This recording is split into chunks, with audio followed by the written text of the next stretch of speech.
Cześć, witajcie moi drodzy w kolejnym materiale, w kolejnym filmie. Kolejny czytnik, słuchajcie, czytnik książek elektronicznych, czyli w tym momencie, jeżeli myślimy o takich czytnikach książek, to oczywiście na myśl nasuwa się Kindle. Jest to synonim książek elektronicznych. Oczywiście są konkurencyjne modele już w tej chwili, nawet polskich firm, powiedzmy polskich, natomiast ciągle numerem 1 na rynku jest Kindle.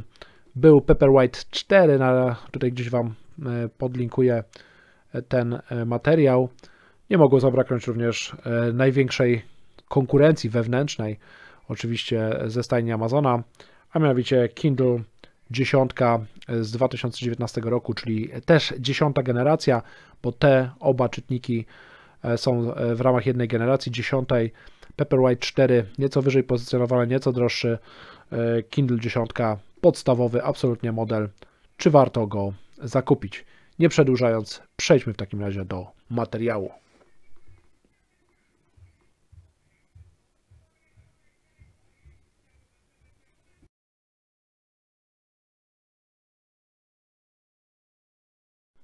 Słuchajcie, czytnik Amazona, podstawowy, cena standardowa 399 zł, bo jest w polskiej dystrybucji na polskim Amazonie.pl, gdzie polecam go kupować, ewentualnie na jakichś innych Amazonach, najlepiej nie w innych sklepach, gdzie są pośrednicy.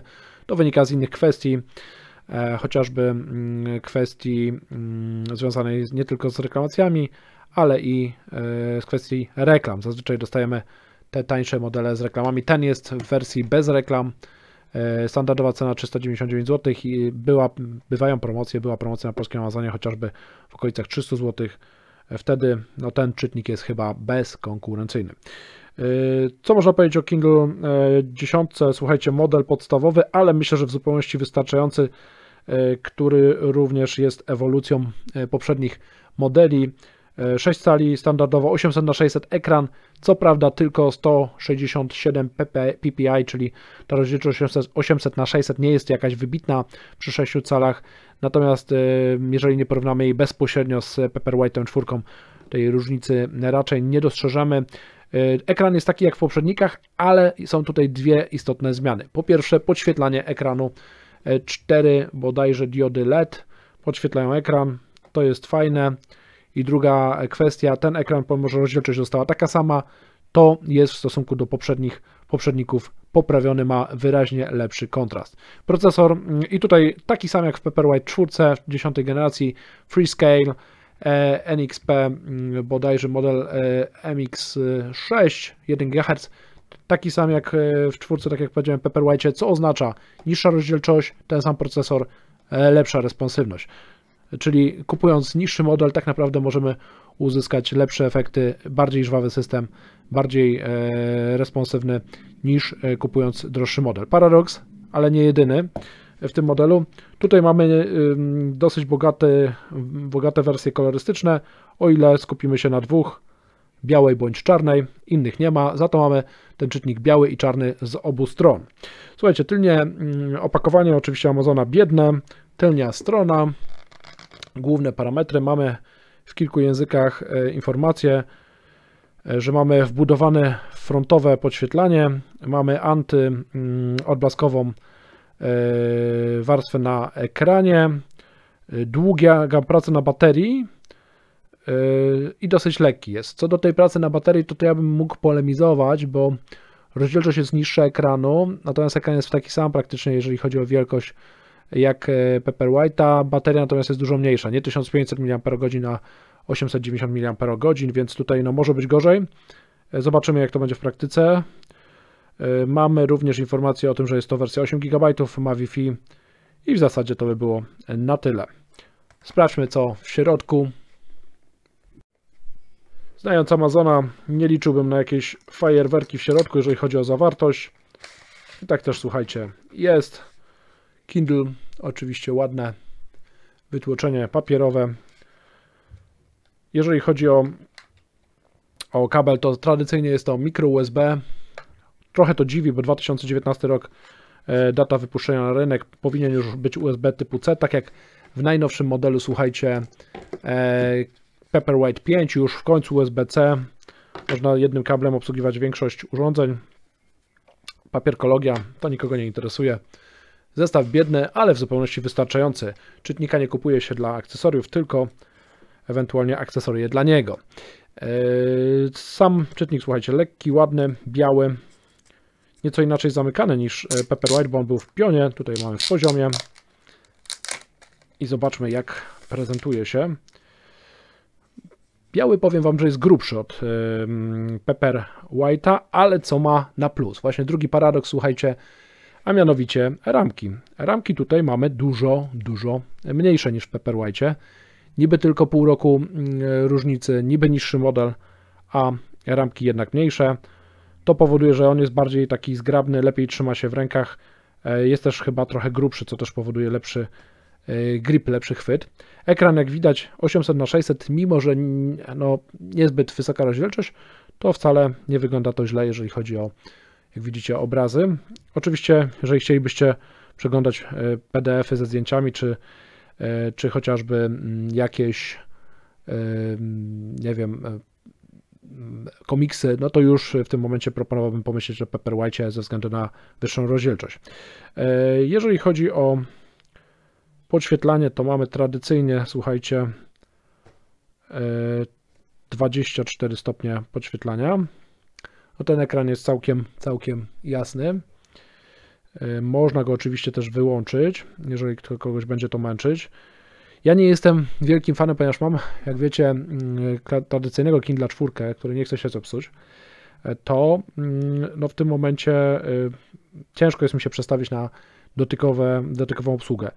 Nie wiem, dlaczego Kindle, czy Amazon, przepraszam, nie zostawił chociażby jednego dotykowego klawiszora, przepraszam, nie dotykowego, może być nawet dotykowy, ale takiego fizycznego.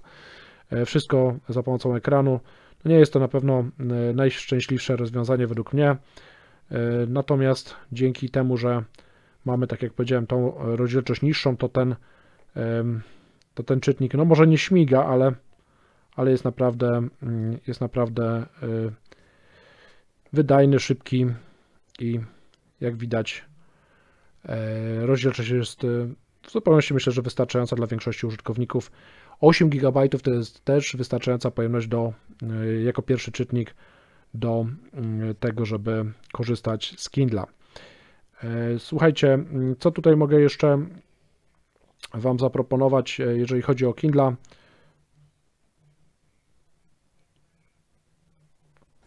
Mamy oczywiście możliwość powiększania czcionek, pomniejszania, ale to już są standardowe kwestie dotyczące Kindla. Przejdźmy do, jak widzicie, szybko, sprawnie to działa. Słuchajcie, cena, myślę, że nawet te 400 zł jest warte rozważenia, aczkolwiek no, ta promocja, która miała miejsce niedawno na polskim Amazonie, no, powodowała, że nawet inne kraje miały drożej ten czytnik niż my. Z VAT, słuchajcie, no niestety angielski, chociaż podstawowy, jest tutaj wymagany. Nadal nie mamy polskiej lokalizacji menu, więc chociażby te podstawowe funkcjonalność, podstawowe słownictwo, no trzeba niestety znać. Jak widzicie, tutaj mamy wszystko po angielsku, niestety, tak? Więc jak ktoś tego angielskiego nie zna, no to może mieć problem. Jest taki próg wyjścia, no nawet dla niektórych osób nie do przejścia. Aczkolwiek Kindle to klasyka, a ten podstawowy model wcale nie jest taki zły. Zwłaszcza, że ma, tak jak powiedziałem, mniejsze ramki, podświetlanie całkiem dobre. Myślę, że tylko ta rozdzielczość jest nieco niższa ekranu, ale myślę, że w zupełności wystarczająca. Z VAT też Wi-Fi jedynie 2,4 GHz. Nie mamy 5 GHz, no, aczkolwiek można to wybaczyć. Większość osób i tak korzysta z 2,4 GHz. Zresztą z sieci, umówmy się, w Kindlach można korzystać, nie trzeba, nie robi się to też zbyt często. Przypominam, możemy podłączyć taki czytnik po prostu do komputera i tam też wgrać całą swoją biografię czy książki. Można też, słuchajcie, skorzystać z programu Kalibr. Tutaj dla tych, którzy zaczynają swoją przygodę, polecam zgłębić te tematy. No i oczywiście można wysyłać również na adres e-mail bezpośrednio, zdalnie pozycje, szczególnie z wielu bibliotek. Oczywiście są pewne ograniczenia, natomiast ja jestem, powiem Wam, zszokowany tym, jak dobry jest ten podstawowy czytnik w tej chwili z 10. generacji, czyli Kindle 10 2019 rok. Czy coś jeszcze chciałem tutaj Wam dodać na temat tego modelu? Chyba to wszystko. W zasadzie jestem ciekawy, jakich Wy używacie czytników e-booków, czy w ogóle używacie, czy planujecie używać, jakie macie doświadczenia ze swoimi modelami. Jeżeli ktoś nie zasubskrybował kanału, to oczywiście proponuję zrobić to teraz. Łapki w górę motywują mnie do kręcenia kolejnych filmów. Oglądajcie też inne materiały na kanale i szerujcie, udostępniajcie materiały, żeby te materiały, te filmy niosły się po sieci. Na koniec jeszcze tylko przypomnę Wam, że większość czytników Kindle jest w 2 wersjach. Te podstawowe, oczywiście mówię o tych podstawowych, z reklamami, bez. Reklamy można spróbować zdjąć kontaktując się z supportem Amazona, ale wcale to nie jest takie proste. Mnie ostatnio zajęło to aż 1,5 godziny, chociaż ten model akurat mam zakupiony w wersji bez reklam, ale na Paperwhite 4 tyle czasu mi to zajęło. No nic, tyle z mojej strony. Do usłyszenia, do zobaczenia w kolejnych materiałach.